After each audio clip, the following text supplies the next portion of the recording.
Welcome to my channel Sahu academy. तो guys आज हम आगे के टॉपिक पर आ चुके हैं। तो जो आपका आगे का टॉपिक है फाइनेंशियल अकाउंटिंग का, वो है अकाउंटिंग प्रिंसिपल, जो कि आपने 11th क्लास में भी काफ़ी ज़्यादा डिटेल में पढ़ा भी होगा।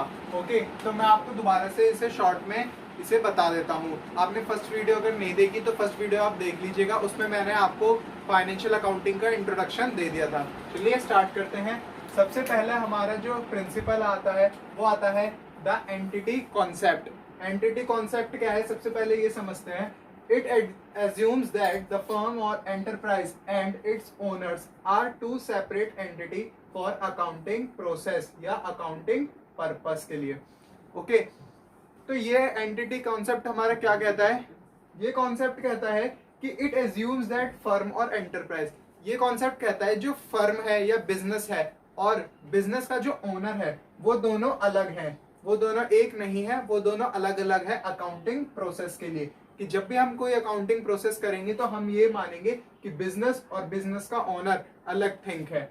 इसे मैं एक एग्जांपल के साथ समझाता हूं आपको। सबसे पहला एग्जांपल कि जब ओनर कैपिटल लगाता है बिजनेस में, कैपिटल बिजनेस में लगाया, ओके, तो बिजनेस के पास क्या आ गया? कैपिटल आ गई। वो बिजनेस के लिए क्या हो गया? मान लीजिए कैश लगाया उसने, तो कैश क्या हो गया? एसेट हो गया बिजनेस के लिए। सेम बिजनेस ने उससे कैपिटल ली एक तरीके से, तो बिजनेस के लिए वो हो गई लाइबिलिटी। ओके, तो यहां से हमें पता चलता है कि ये दोनों सेम नहीं है, अलग अलग हैं। ओके, एक और एग्जांपल से समझाता हूं। एक और एग्जांपल, बिजनेस, बिजनेस में से अगर ओनर ने कैश निकाल लिया अपने पर्सनल यूज के लिए, कैश निकाल लिया पर्सनल यूज के लिए, तो वो क्या होता है? ड्राइंग्स होता है। पता होगा आपको वो ड्राइंग्स होता है। अब ड्राइंग्स बिजनेस के लिए क्या है? एसेट है, बट ओनर के लिए क्या है? लाइबिलिटी है, कि ओनर को अब उसे पे करना है दोबारा से। तो ये ओनर के लिए लाइबिलिटी हो गई और बिजनेस के लिए क्या हो गया? ये एसेट हो गया। ओके, तो आपको समझ आ गया होगा एंटिटी कॉन्सेप्ट। दोबारा बता देता हूं। It assumes that the firm and the owners are two different things, यानी फर्म और उसका ओनर, बिजनेस एंड उसका मालिक दोनों अलग अलग है, वो एक नहीं है अकाउंटिंग प्रोसेस के लिए। ओके, उसके बाद हम आते हैं नेक्स्ट प्रिंसिपल पे, जिसका नाम है money measurement concept. It means that the business transactions are recorded in the books of account in terms of money only. Okay, इतना समझते हैं सबसे पहले कि जो भी हम बिजनेस ट्रांजेक्शन्स रिकॉर्ड करेंगे सिर्फ वही वाली ट्रांजेक्शन्स रिकॉर्ड करेंगे जिसकी मनी वर्थ हो, यानी उसमें कहीं ना कहीं मनी इंक्लूड हो रहा हो। Money means currency, for example rupees in India, यानी पैसा यानी मनी, मनी उसमें होना चाहिए। मनी का मतलब यहाँ पे करेंसी से है, वो चाहे अगर यूएस की बात करें तो करेंसी हो जाएगी डॉलर, अगर इंडिया की बात कर रहे हैं तो करेंसी क्या है? रुपीज। तो उसमें मनी मेजरमेंट होना जरूरी है। ऐसे हम कोई ट्रांजेक्शन रिकॉर्ड नहीं करेंगे जिसमें हमारा मनी नहीं आ रहा। नॉन मॉनेटरी इवेंट्स और ट्रांजेक्शन्स आर बीइंग इग्नोर्ड, यानी उसे हम इग्नोर कर देते हैं, उसे हम रिकॉर्ड नहीं करते। हमें रिकॉर्ड जो करना है वो करने हैं सिर्फ मनी वर्थ, जिसमें मनी की ट्रांजेक्शन आती है। जैसे फॉर एग्जाम्पल परचेज्ड गुड्स ₹10,000, ₹10,000 के हमने गुड्स खरीदे, तो ये क्या है हमारा? ये बिजनेस ट्रांजेक्शन है। अब हम इसे रिकॉर्ड करेंगे या नहीं करेंगे ये बताना है। तो इसमें मनी वर्थ आ रही है, 10,000 रुपीज आ रहा है, तो इसलिए हम इसे रिकॉर्ड करेंगे। एक और ट्रांजेक्शन लेते हैं, जैसे परचेज्ड वन फर्नीचर, हमने एक फर्नीचर खरीदा, कितने का खरीदा ये नहीं बताया है, तो इसलिए हमें ये ट्रांजेक्शन्स को रिकॉर्ड नहीं करनी है, क्योंकि इसमें मनी हमारा नहीं इंक्लूड हुआ है। फर्स्ट ट्रांजेक्शन में हमारा मनी इंक्लूड हो रहा था 10,000 रुपीज, तो हमें सिर्फ इसे रिकॉर्ड करना है। सेकेंड ट्रांजेक्शन यानी परचेज वन फर्नीचर, इसे रिकॉर्ड नहीं करना। ओके, तो ये है मनी मेजरमेंट कॉन्सेप्ट। फिर उसके बाद आते हैं अपने गोइंग कंसर्न कॉन्सेप्ट पर। तो इसका मतलब क्या है? Every business enterprise is assume to be going concern in the sense that it has a continuity of life, यानी गोइंग कंसर्न कंसेप्ट का मतलब यही है, जैसे नाम से पता चल रहा है गोइंग, गोइंग यानी चलता रहेगा, तो हम ये एज्यूम करके चलते हैं अपने बिजनेस को, जब भी हम बिजनेस ओपन करते हैं तो ये एज्यूम करके चलते हैं कि जो हमारा बिजनेस है वो लाइफ टाइम तक चलने वाला है। एंड हम ये एज्यूम नहीं करते कि वो अगले साल या अगले फ्यूचर में उसे हमें डिसॉल्व करना होगा या उसे खत्म करना होगा।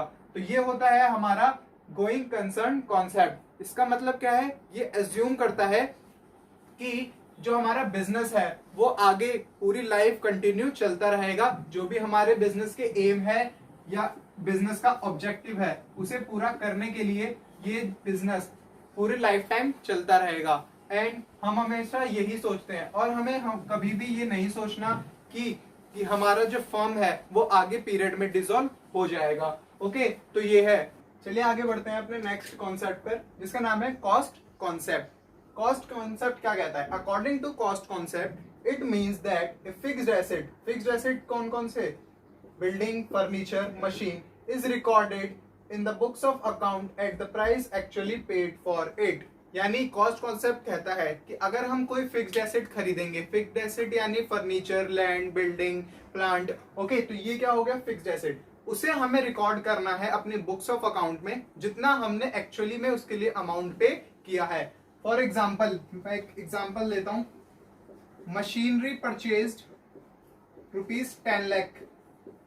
हमने 10 लाख रुपीस की मशीनरी परचेज करी थी 2019 में, and now in 2020 the market price of that machinery is only 5 lakh rupees.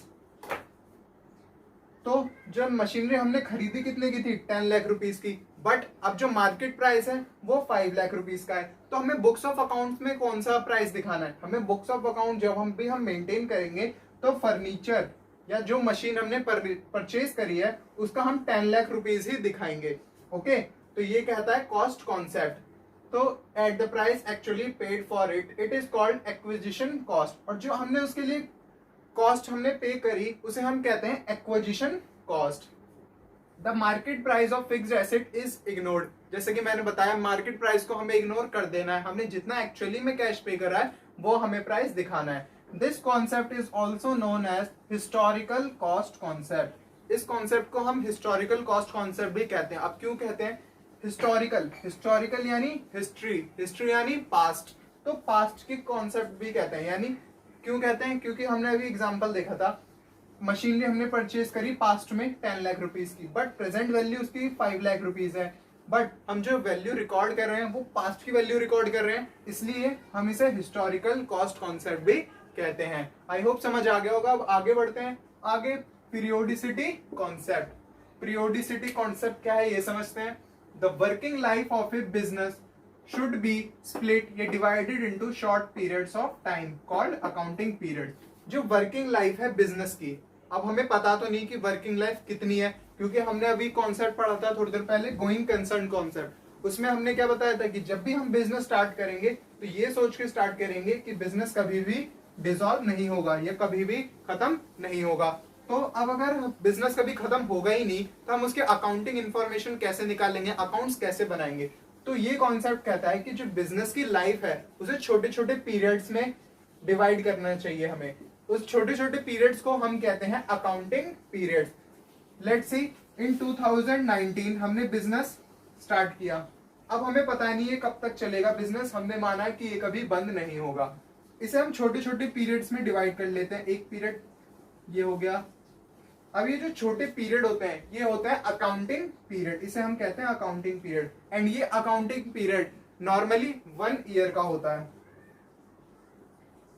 Okay, so this concept says that the working life of a business should be split या divided into short periods of time so that net profit या net loss should be ascertained at the end of each accounting period। इससे क्या होगा, छोटे छोटे periods में बांटने के बाद जब हम नेट प्रॉफिट निकालेंगे हर अकाउंटिंग पीरियड में, तो वो हमारे पास एक फेयर नेट प्रॉफिट या नेट लॉस आएगा, जिससे अकाउंटिंग इंफॉर्मेशन या अकाउंटिंग जो हमारे स्टेटमेंट है वो काफी ज्यादा अच्छी बन जाएगी। देन उसके बाद हम नेक्स्ट कॉन्सेप्ट पे आते हैं। नेक्स्ट कॉन्सेप्ट है हमारा रियलाइजेशन कॉन्सेप्ट। रियलाइजेशन कॉन्सेप्ट क्या है? सबसे पहले हम ये हमारा जो कॉन्सेप्ट है ये बेस है रिवेन्यू पर। रिवेन्यू यानी इनकम या प्रॉफिट भी जिसे हम कहते हैं। बट जब हम इनकम या प्रॉफिट निकालते हैं वो कैसे निकालते हैं, जो भी हमारी रेवेन्यू हुई, रेवेन्यू का मतलब है सेल्स, जितनी सेल्स हुई उसमें से अगर हम सारे खर्चे यानी सारे एक्सपेंस माइनस कर दें तो जो हमारे पास बचा वो होता है इनकम या फिर प्रॉफिट।